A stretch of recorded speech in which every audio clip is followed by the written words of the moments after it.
ఉదయ తరంగిణి.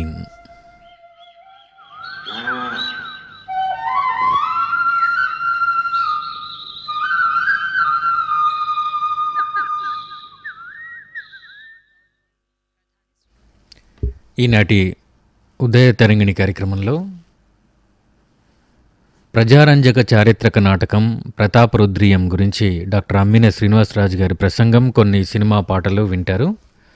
ముందుగా ప్రజారంజక చారిత్రక నాటకం ప్రతాపరుద్రీయం డాక్టర్ అమ్మిన శ్రీనివాసరాజు గారి ప్రసంగం వింటారు.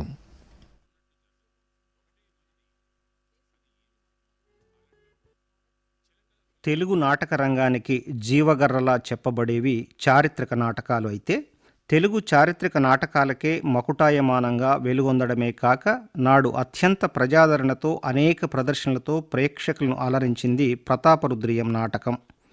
చరిత్ర అంటే పాతకాలం నాటి యుద్ధాలు, శాసనాలు, శిథిలాల తాలూకు ఆనవాళ్లు మాత్రమే కాదు, మన బ్రతుకుల మూలాలు, మన సంస్కృతి సాహిత్యాలకు పునాదులు. ఆ చారిత్రక పునాదులపైనే నేటి ఆధునిక సమాజం మనుగడ సాగేది. ఇక ప్రతాపరుద్రీయం చారిత్రక నాటకం కాకతీయుల కాలానికి చెందిన గొప్ప చారిత్రక ఇతివృత్తం. ఆంధ్రదేశ చరిత్రలో కాకతీయ పాలకులకు ఒక ప్రత్యేక స్థానం ఉంది. రాజరిక వ్యవస్థకు మాననీయ స్ఫూర్తిని అద్ది, మనిషిని మనిషిగా కీర్తిస్తూ ఆనాడే స్త్రీ స్వేచ్ఛ ఆవశ్యకతను గుర్తించడమే కాక స్త్రీకి పాలనాధికారాలను సైతం అందించిన గొప్ప రాజవంశం. అంతేకాక తెలుగు జాతి సంస్కృతి వికాసానికి ఆచరణాత్మకమైన కృషి చేస్తూ సాహిత్యం, కళలు, శిల్పకళా వైభవానికి అత్యంత ప్రాధాన్యత ఇచ్చిన గొప్ప రాజవంశం కాకతీయులది. సుమారు 300 సంవత్సరాల పాటు నాటి త్రిలింగ దేశాన్ని దేదీప్యమానంగా పాలించిన కాకతీయ రాజవంశం గురించి క్షుణ్ణంగా పరిశీలిస్తే, 12వ శతాబ్ద కాలంలో భారతదేశంలో ఉత్తరాన ఢిల్లీ సుల్తాన్లు పాలన కొనసాగిస్తున్న సమయంలో దక్షిణ భారతాన యాదవ, కాకతీయ, పాండ్య, హొయసాల రాజ్యాలు వర్ధిల్లాయి. ఢిల్లీ సుల్తాన్లు దక్షిణాపథాన్ని కూడా జయించి ఏలుబడి చేయాలనే ఆలోచనతో ఎదురు చూస్తుండేవారు. కానీ అందుకు ధీటుగా దక్షిణాపథాన గల రాజ్యాలు, సామంత రాజ్యాలు సదా జాగృతంగా ఉంటూ ఇక్కడి సాహిత్య, కళ, సాంస్కృతిక వైభవాల వికాసంతో, సంస్కారవంతమైన పాలనతో ప్రజలను సమభావనతో పాలించేవారు. మధ్యయుగ ఆంధ్రదేశ చరిత్రలో కాకతీయుల కాలానికి ప్రత్యేక స్థానం రావడానికి కారణం, ఆంధ్రజాతి రూపురేఖలు తీర్చిదిద్ది తెలుగు మాట్లాడే ప్రజలందరినీ ఏకం చేసి ఆంధ్ర భాషా సాహిత్యాలు, సంగీతం, నృత్యం, వాస్తు, చిత్రకళ, శిల్పకళలను అభివృద్ధి చేస్తూ గొప్ప పాలనను అందించడమే. ఈ కాకతీయుల కాలాన్ని క్లుప్తంగా 2 విభాగాలుగా విభజించి చెప్పుకోవచ్చు. మొదటిది అధికారులుగా, సామంతులుగా ఉంటూ చిన్న చిన్న ప్రాంతాలని పాలించిన తొలి కాకతీయుల కాలం. రెండవది కళ్యాణి చాణక్యులకు సామంతులుగా ఉండి స్వతంత్రులై మొదటి ప్రతాపరుద్రుడిగా పిలువబడే రుద్రదేవుడు నుంచి మహాదేవుడు, గణపతి దేవుడు, రుద్రమదేవి, ఆమె మనువడు 2వ ప్రతాపరుద్రుడి వరకు కాకతీయ సామ్రాజ్యం సర్వోన్నతంగా పాలించబడింది. రుద్రమదేవి పెద్ద కుమార్తె ముమ్ముడాంబ కుమారుడే ఈ ప్రతాపరుద్రుడు. ఇతడే మన ప్రతాపరుద్రీయం నాటకానికి నాయకుడు. నభూతో నభవిష్యత్ అన్న చందంగా వ్రాసిన ఈ చారిత్రక నాటక రచయిత వేదం వెంకటరాయ శాస్త్రి నేపథ్యం కూడా తెలుసుకోవడం సముచితం. యజ్ఞయాగాదులు చేసిన పండిత కుటుంబం అయిన వేదం వారి వంశంలో వేదం వెంకటరమణ శాస్త్రి, లక్ష్మమ్మ దంపతులకు 21 డిసెంబర్ 1853న వెంకటరాయ శాస్త్రి జన్మించారు. నెల్లూరు జిల్లా కావలి సమీపంలోని మల్లయ్యపాళెం వీరి స్వగ్రామం. విద్యాభ్యాసం అనంతరం శాస్త్రి గారు 1875 నుంచి 1886 మధ్య కాలంలో శ్రీకాకుళం, విశాఖపట్నం, రాజమండ్రి, మద్రాస్ మొదలైన ప్రాంతాల్లో ఉపాధ్యాయునిగా, ప్రధానోపాధ్యాయునిగా పనిచేశారు. రాజమండ్రిలో ఉన్నప్పుడే వీరికి సాహిత్య వ్యాపకం అలవడి అనేక రచనలు చేశారు. వేదం వారి తండ్రి వెంకటరమణ గారు పండితులే. వారికి వైయాకరణ పతంజలి అనే బిరుదు ఉండేది. పరావస్తు చిన్నయసూరి వీరికి మంచి మిత్రులు కూడా. వెంకటరాయ శాస్త్రి చిన్నతనంలో తన తండ్రి చెప్పే కథలు, సాహిత్య విశేషాలు ఆసక్తిగా ఆలకించేవారు. ఒకరోజు తన తండ్రి చెప్పిన కాకతీయ సామ్రాజ్య చివరి చక్రవర్తి ప్రతాపరుద్రుని కథ విని చాలా ప్రభావితం చెంది కొద్ది కాలం తరువాత తనలోని సాహితీ ఆపేక్ష కొద్దీ ఆ కథను పెంచి నూతన పాత్రలు చేర్చి 1883లో ప్రతాపరుద్రీయం అనే కథ వ్రాసి జనవినోదిని అనే పత్రికలో ప్రచురింపజేశారు. ఆనాటి సాహితీ సమాజంలో సాహిత్య రచనలకు సంబంధించి పండితుల మధ్య తీవ్రస్థాయిలో విమర్శ, ప్రతివిమర్శలు విస్తృతంగా సాగేవి. వేదం వారు కూడా తనదైన రీతిలో ఆ విమర్శల్లో పాల్గొనడమే కాక వాటిని అనేక పుస్తకాలుగా వెలువరించారు. అనేక సంస్కృత రచనలకు టీకా తాత్పర్యాలు తెలుగులో వ్రాయడమే కాక ప్రసిద్ధ కావ్యాలకు వ్యాఖ్యలు సైతం వ్రాసేవారు. అలాగే సృజన రంగాన్ని మరవక పలు నాటకాలు కూడా వ్రాశారు. ఆయన వ్రాసిన అన్ని రచనలు ఒక ఎత్తు అయితే, చిన్నతనంలో తండ్రి ప్రేరణతో ఇష్టపడి వ్రాసుకున్న చారిత్రక కథ ఆధారంగా వ్రాసిన ప్రతాపరుద్రీయం నాటకం ఒక ఎత్తు. ప్రక్రియ రీత్యా ఇది పద్యనాటక లక్షణాలు కలిగి ఉన్న పాత్రోచితమైన సరళ సంభాషణలే కాక స్థానిక భాషలనే మాండలిక ప్రయోగం కూడా ఈ నాటకంలో ప్రవేశపెట్టి సాధారణ పామర ప్రేక్షకులను సైతం అలరించడంలో నాటక రచయిత 100% విజయం సాధించారు. కాకతీయ రాజ్య చివరి చక్రవర్తి రెండవ ప్రతాపరుద్రుని కాలంలో తురష్కులు చేసిన యుద్ధంలో ప్రతాపరుద్రుడు ఓడిపోయి బందీగా వారికి చిక్కి ఢిల్లీకి పట్టుకుపోగా అతని మంత్రి యుక్తితో ఆలోచించి పిచ్చివాడి వేషంలో ఢిల్లీకి వెళ్ళి తనదైన తెలివితో తమ రాజు ప్రతాపరుద్రుని విడిపించుకు వచ్చినట్టు చెప్పుకునే కథ జన వ్యవహారంలో ఉంది. జనశ్రుతిగా వచ్చిన ఈ కథలో ప్రతాపరుద్రుడు, విద్యానాథ కవి, ఢిల్లీ సుల్తాన్, ఫియాజుద్దీన్ తుగ్లక్ పాత్రలు చారిత్రక ఆధారాలు కలవి. కానీ ప్రతాపరుద్రీయం నాటకంలో వేదం వారు ఆవిష్కరించిన యుగంధరుడు, పేరిగాడు మొదలైనవి కల్పితాలే కాని రచయిత చేసిన పాత్ర చిత్రణలో వారు ప్రదర్శించిన అద్భుతమైన నైపుణ్యం, ప్రతిభా పాటవాలు ఆయనను ఆంధ్ర నాటక సాహిత్య రంగంలో అగ్రగామిగా నిలిపాయి. ఇకపోతే వేదం వారి ప్రతాపరుద్రీయం నాటకం విషయానికి వస్తే దీనిని ఆయన 1897లో నాటకంగా వ్రాశారు. అదే ఏడాది గురజాడ కన్యాశుల్కం నాటకం వెలువడటం ఒక విశేషం. అనేక కల్పనలతో, కథాగమన వేగంతో సర్వలక్షణ సమన్వితంగా 5 అంకాలుగా సాగిన ఈ నాటకం హిందూ ముస్లింల ఐక్యతను పోషిస్తూ, ప్రోత్సహిస్తూ సుఖాంతమైంది. ఈ నాటకాన్ని నెల్లూరు ప్రాంత వెంకటగిరి 28వ రాజు గోపాలకృష్ణ యాచేంద్రుల వారికి అంకితం చేశారు వేదం వారు. ఇక నాటక ఇతివృత్తం విషయానికి వస్తే ప్రతాపరుద్ర చక్రవర్తి ఓరుగల్లును రాజధానిగా చేసుకుని త్రిలింగ దేశాన్ని పాలిస్తున్న రోజులు. అతని మంత్రి యుగంధరుడు ఒకసారి రామేశ్వర యాత్రకు వెళుతూ తన మంత్రి బాధ్యతలను తమ్ముడైన జనార్దనుడికి అప్పగిస్తాడు. ఆ సమయంలో ఒకరోజు ప్రతాపరుద్రుడు వేటకు అడవికి వెళతాడు. ఆ సమయంలోనే ఢిల్లీ సుల్తాన్ సర్వసేనాధిపతి వలీ ఖాన్ 1,00,000 మంది దండుతో వచ్చి ఓరుగల్లు సమీపంలో విడిది చేస్తాడు. అతడు జనార్దుడిని కలిసి తాను ఢిల్లీ సుల్తాన్ వద్ద నుంచి రాయభారిగా వచ్చినట్టు సుల్తాన్ మీ సాయం కోరుతున్నాడని చెప్పగా, దూరదృష్టి గల జనార్దనుడు చక్రవర్తి వివరాలు చెప్పకుండా యుక్తిగా తప్పించుకొని వలీఖాన్ను అక్కడి నుంచి పంపించి వేసిన రాయభారం నెపంతో ప్రతాపరుద్ర చక్రవర్తిని తీసుకుపోయి ఖైదు చేసి త్రిలింగ దేశాన్ని ఆధీనం చేసుకోవాలనే వారి కుట్రను పసిగడతాడు. అంతేగాక తన అన్న యుగంధరుడికి ఇక్కడి పరిస్థితులు వివరిస్తూ రామేశ్వర యాత్ర నుంచి వెంటనే రాజ్యానికి రమ్మని వేగుల ద్వారా కబురు పంపుతాడు. అలాగే వేటలో ఉన్న మహారాజుకు తురష్కులు దండెత్తి వచ్చిన విషయం వివరిస్తూ జాబు పంపి వెంటనే రాజధానికి వచ్చేయమని కోరతాడు.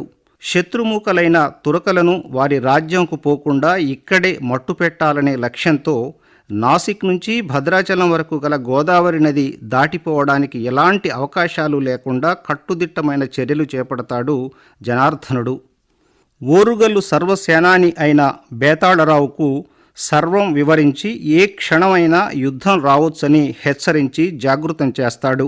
ఎంతో కుయుక్తులతో వచ్చిన ఢిల్లీ సుల్తాను సైన్యానికి అంతే యుక్తులతో సరైన జవాబులు ఇస్తూ కాకతీయ రాజుల ఐక్యత, ముందుచూపు, సమయస్ఫూర్తిల స్థాయి ఏమిటో వారికి కళ్లకు కట్టినట్టుగా వివరించారు నాటక రచయిత వేదం వెంకటరాయ శాస్త్రి.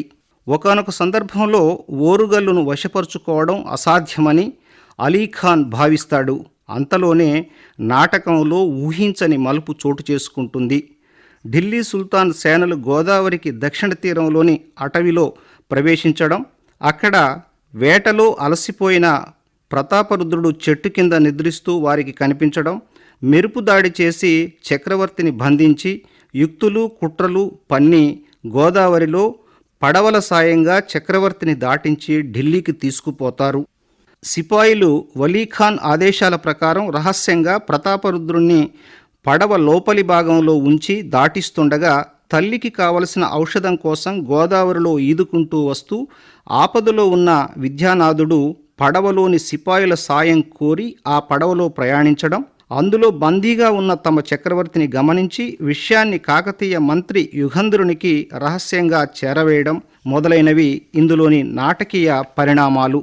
రామేశ్వర యాత్ర మధ్యలోనే ముగించి ఓరుగల్లు చేరిన యుగంధరుడు జనార్దనుడు అప్పటి వరకు చేసిన కార్యదీక్షకు అభినందించి విద్యానాథుని ద్వారా ప్రతాపరుద్రుడు ఢిల్లీ సైనికులకు బందీ అయిన విషయం తెలుసుకున్న మంత్రి తమ రాజును విడిపించుకోవడమే లక్ష్యంగా తనదైన యుక్తులు ఎత్తులతో కార్యదీక్షకు కంకణం ధరిస్తాడు.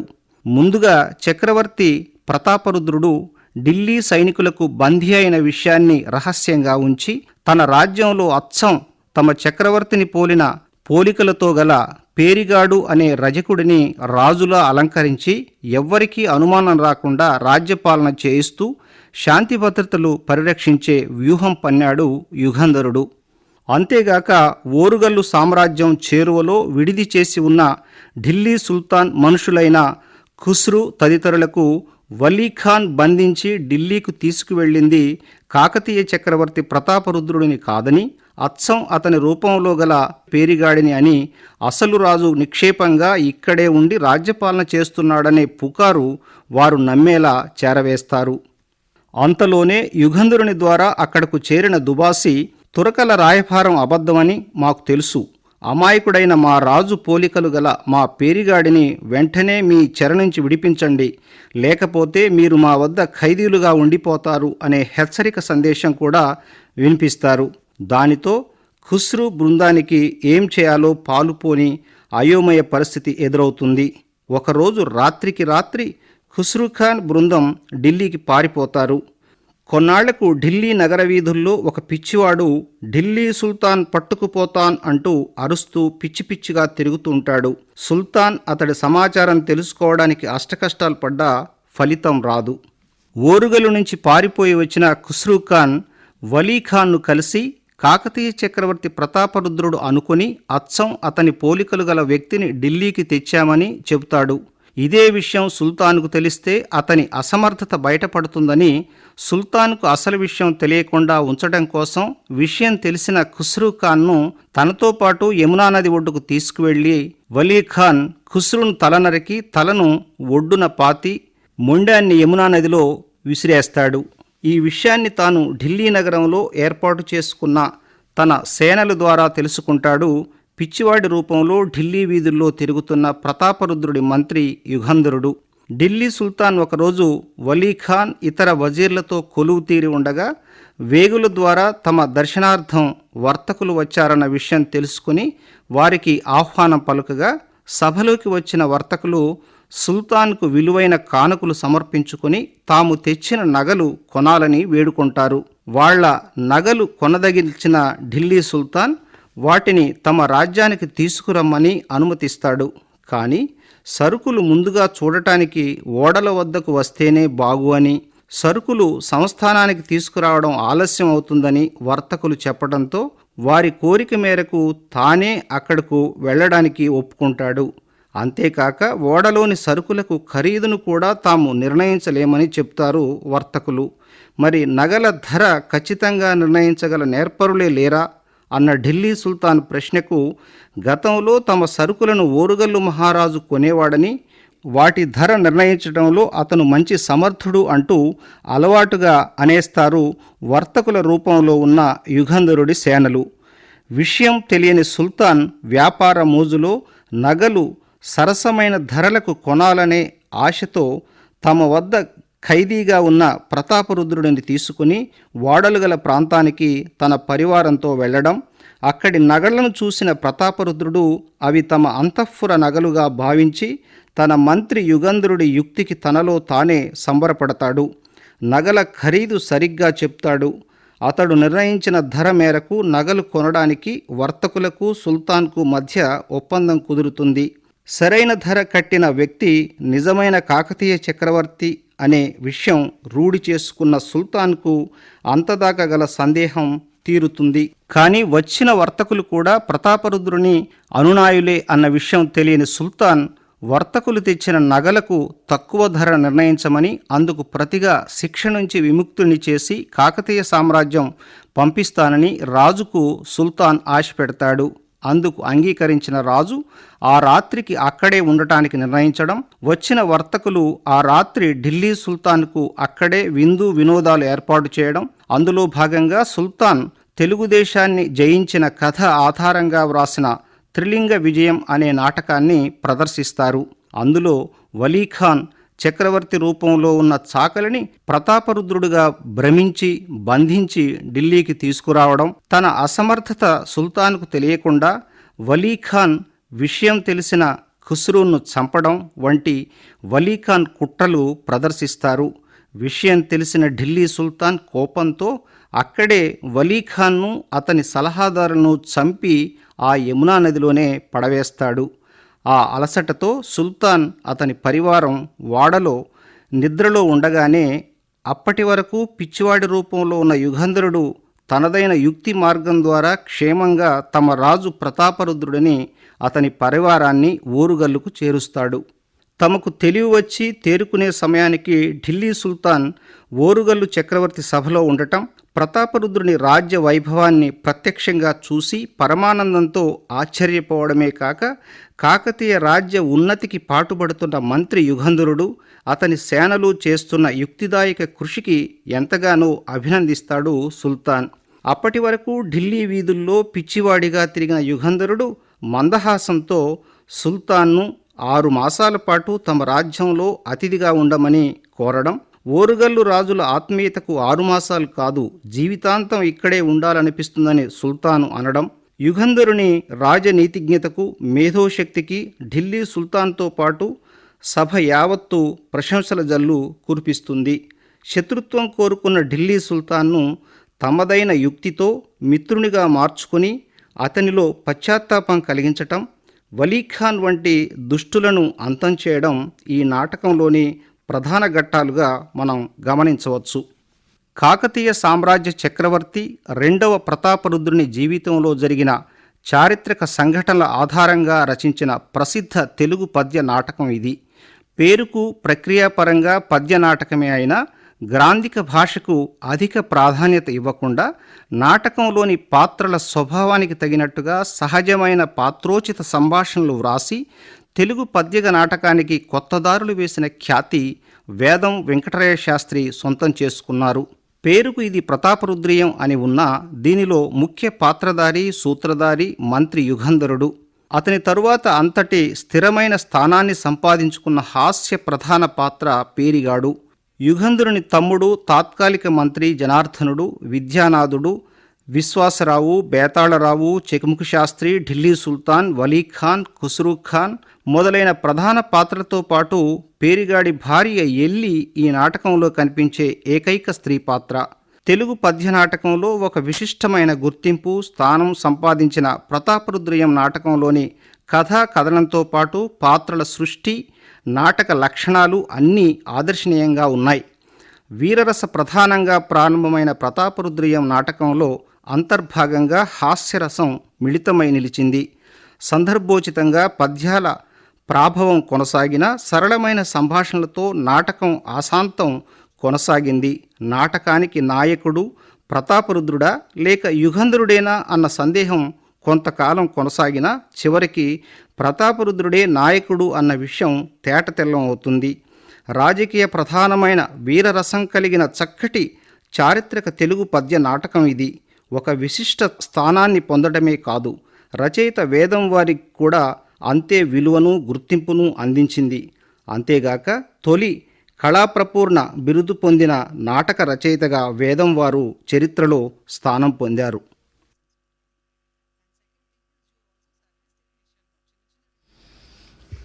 కార్యక్రమంలో ఇప్పుడు మీరింతవరకు ప్రజారంజక చారిత్రక నాటకం ప్రతాపరుద్రీయం డాక్టర్ అమ్మిన శ్రీనివాసరాజు గారి ప్రసంగం విన్నారు.